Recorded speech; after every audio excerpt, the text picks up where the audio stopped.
Well, hello family and friends. How is everybody? Tonight I'm here with my recipe box and my glass of white wine to spend some time in my kitchen with all of you. Tonight we are going to do a really fun side dish. In the oven are some baby back ribs that we're going to have for dinner tonight, and we needed a really good side dish. So I went into the box and said, what can I make that I can share with all of you? And what I came up with was truly revolutionary. Revolutionary, you say? Why would that be? Well, it's mac and cheese. Everybody makes mac and cheese. Everybody loves mac and cheese. Guess what? Sandy wasn't good at making mac and cheese pretty much ever. So there's basically two ways to make mac and cheese, right? One is you open a box and add water, right? Kids love that. And the other is, a pretty tedious method that you go through making a roux. You got to boil the pasta separately. You've got to, make a nice white cheesy sauce, combine the two, put it in the oven. And then what invariably happens is it comes out dry. At least that's what always happened to me. So what's revolutionary about this recipe is that it takes all that nonsense away. You don't have to open a box and deal with that kind of mac and cheese, but you can come up with a really, really good and delicious mac and cheese, which is what we're going to have with our ribs today. So the secret, and what makes this truly revolutionary, is the fact that we are going to cook our pasta in milk. Cooking pasta in milk? That's crazy. That's totally revolutionary. Guess what? It cuts down on the need to make the sauce, the cheese sauce, and the pasta separately and combine them later. So here I have 2.5 cups of 2% milk. Recipe calls for skim. You could use 1% if you want. You could use whole milk if you want. All depends on how rich you want your mac and cheese. So in goes the milk.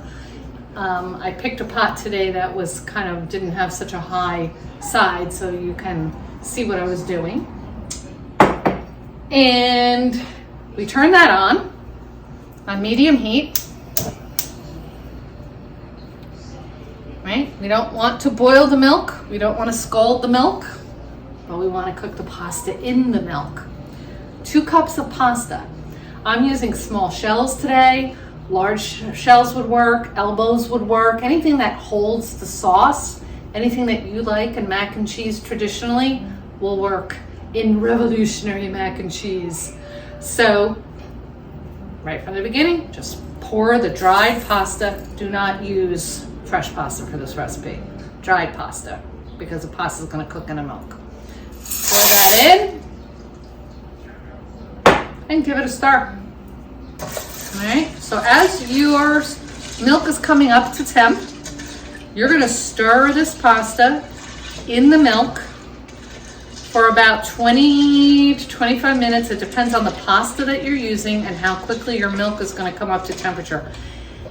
Don't do it on high heat. You don't want to boil the milk. You want to bring it up nice and slow, and you want to let that come up to a simmer, and then let that pasta cook in that milk. As it's cooking, it'll do what pasta usually does, as if it was in water, right? It'll get bigger, it'll get plumper. You can taste it along the way. And when the pasta is al dente, that's when we go on to phase 2, which is where I'll meet you in a minute.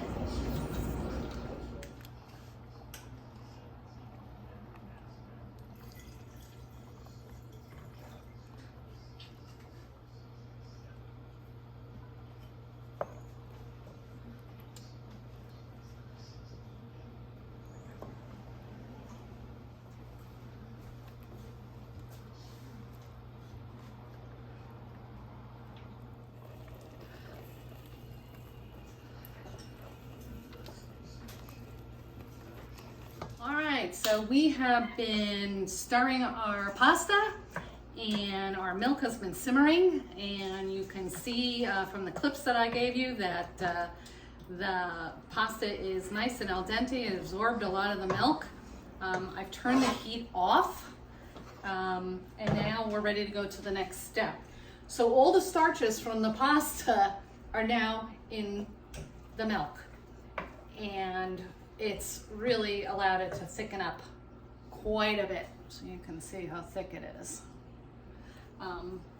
And the next step is to add some salt, a teaspoon of salt right into that pasta to give it some flavor, and a cup of cheese. I'm using cheddar today. You can use, store-bought shredded cheddar or whatever cheese you like. You can use, amp it up and use some really great cheese that you shred yourself.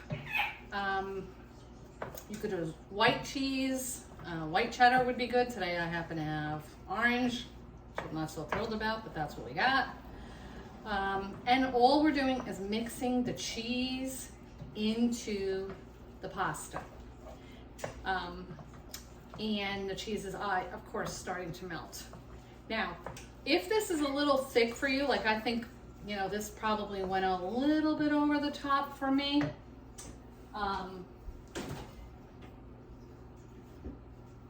What I'm going to do at this point is just add a little bit more milk into the hot mixture, and that'll loosen it up. With the filming and everything, I'm not moving as quickly as I would normally to get this off the stove.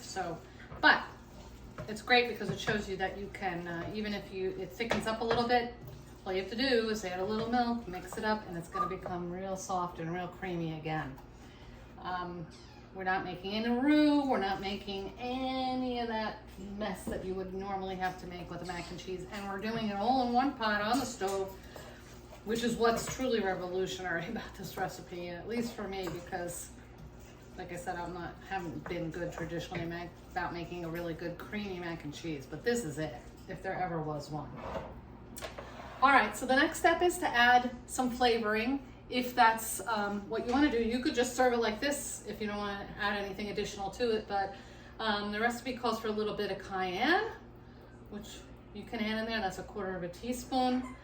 A little bit of nutmeg, which kind of is a nice background layer to it, 1/4 teaspoon. And I'm adding dried mustard. The recipe calls for a Dijon mustard. I'm thinking I'll use dry today. That's what I have, but you can use any kind of mustard you like to give it some good flavor. And you mix those in. And those will really, really make this mac and cheese nice and vibrant. Those flavors in the background with all of the cheese and the milk. So now that's it. You can spoon this out right from the pot if you're so inclined. Put it on people's plates and you're finished. But today, I think what we're gonna do, and what a lot of people like to do, is put their mac and cheese in the oven and finish it off. So I have a baking dish here, and I'm gonna take our mac and cheese mixture and spoon it out into there. It's greased. All right, so this recipe is fabulous if you want to double it. Right, so I did 2 cups. You can double it, do 4 cups, double everything in there, and you'll have a really, really nice mac and cheese for a bigger clan, if you're so inclined. But yeah, we're gonna take it all out,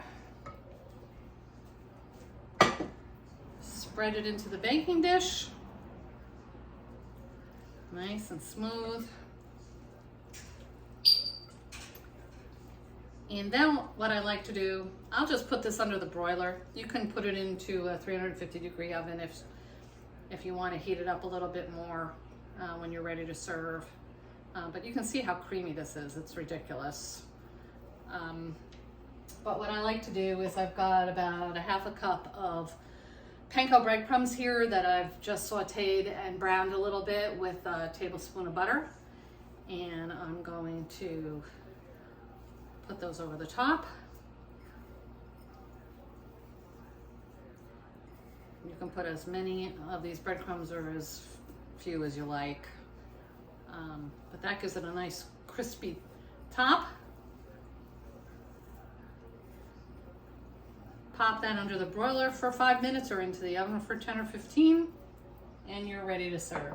So I will show you what that looks like on the other side.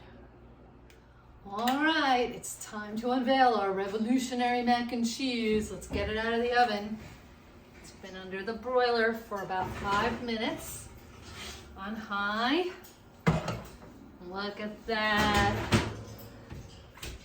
Nice and toasty and golden brown and still really moist and delicious. So, another really great side dish from my recipe box to yours.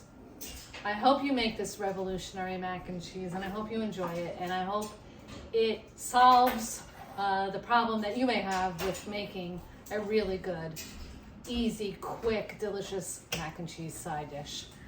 Hope you're all well. Look forward to seeing you again soon. Bye.